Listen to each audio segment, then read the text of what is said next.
Hello, hello. I'm Michael's son.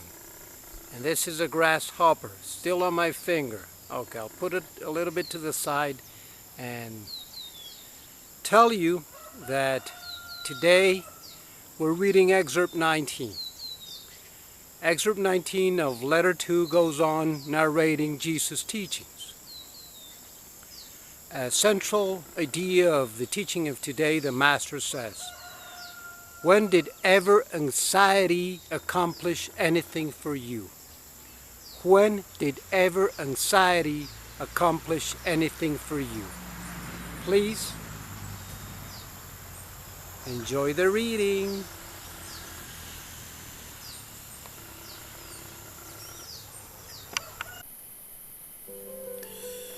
Letter 2, Excerpt 19.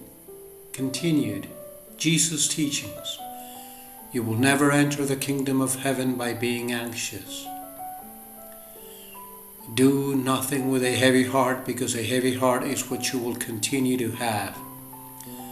Give everything with joyous spirit, that everything in your life may bring to you only joy and spiritual insight. A man commented, "This is against man's nature. It is natural to be anxious about the future. Clothes are expensive. Food is not easily come by. Life is a constant struggle."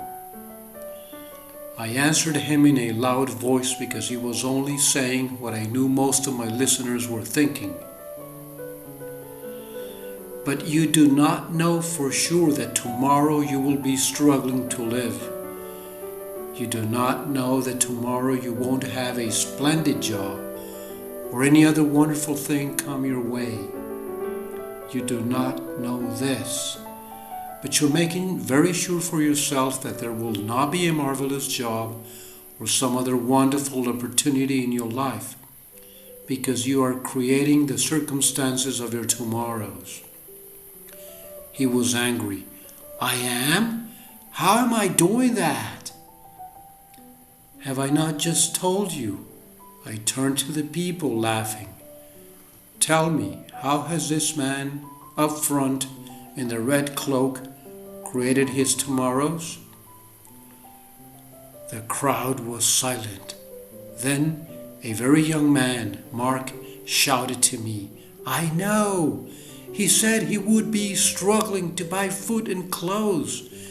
You have told us that what we think and talk about is what we will get." "Exactly," I said. "You are a very clever boy. You have understood. Take care that you do not create for yourself the things you do not want, and I will be happy for you to become my disciple when you're older and your parents will let you go." Some of the people laughed, but some did not. I could see that they did not believe a word I was saying. You will never enter the kingdom of heaven by being anxious. If you're having a hard time today, why moan about it? Will it make you feel better if you go about complaining? Will your crying brighten your day? And if you're anxious about your tomorrows, you're making your tomorrows burdensome and weary even before you get to them. Why do it? What good will it do for you? When did anxiety ever accomplish anything for you? You might as well try to make yourself taller by being anxious that you are short. No, do not dwell on the things you do not have. Dwell on the things which can be yours if you turn to the Father within you and ask in perfect faith, believing you will receive.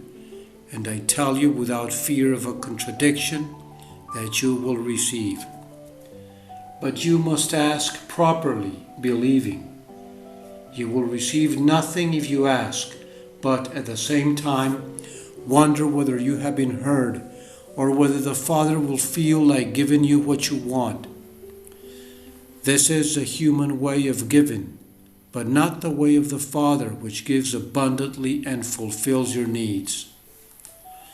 The Father always pours its gifts out upon you, gifts of food in plenty, clothes, house, friends, providing you yourself have a clean heart and mind, and provided you constantly rely on the Father as your moment-by-moment support.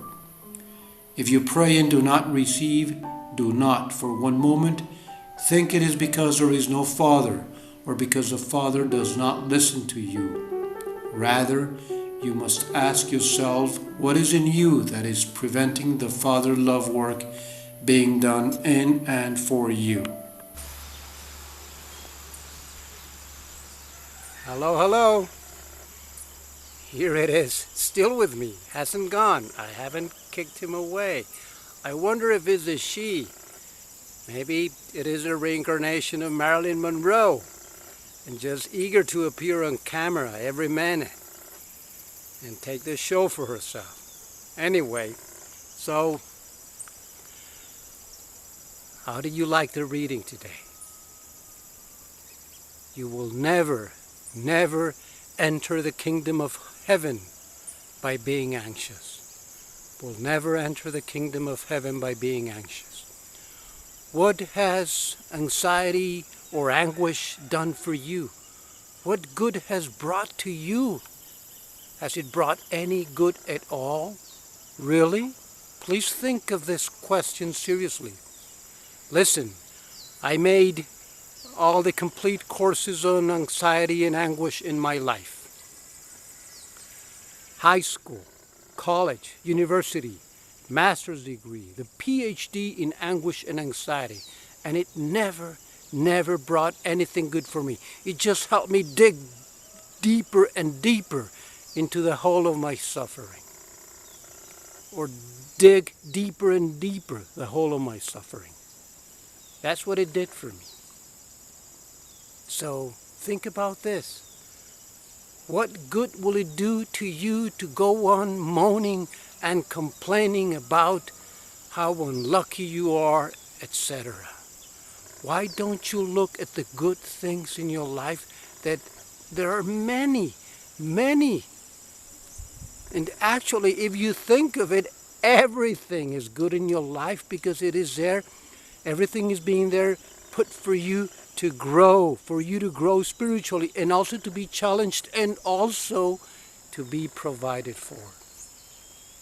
Now, the final lines of this beautiful passage.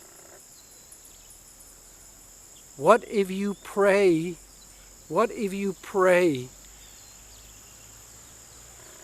and don't receive anything in return? What if? Please, dear brother, dear sister, do not think for a moment that it is because the Father or divine life, there is no such thing as a Father or a divine life or a God. Do not think for a moment in that. Or do not think that the Father or Father-Mother life or divine life is just too far away and cannot hear you, or that you do not deserve to be heard. No. Ask yourself instead, what is going on with me? What is preventing? What is going on in me? What is in me that is keeping the work, the love work of divine life from being done in me instant by instant? Rather think that. That is the right question to ask. What is in me that is keeping life from shedding all its abundant gifts on me, onto me, okay? Well, I think my friend and I have to go, and I'll have to just see how I put this little friend in the grass so I can put my camera away. But again, I must thank you for being here with me today. Truly, please hit the button below to subscribe to my channel. Give me a like if you like this video, and thanks so much for sharing with friends. I love you all, I truly do. See you later, alligator.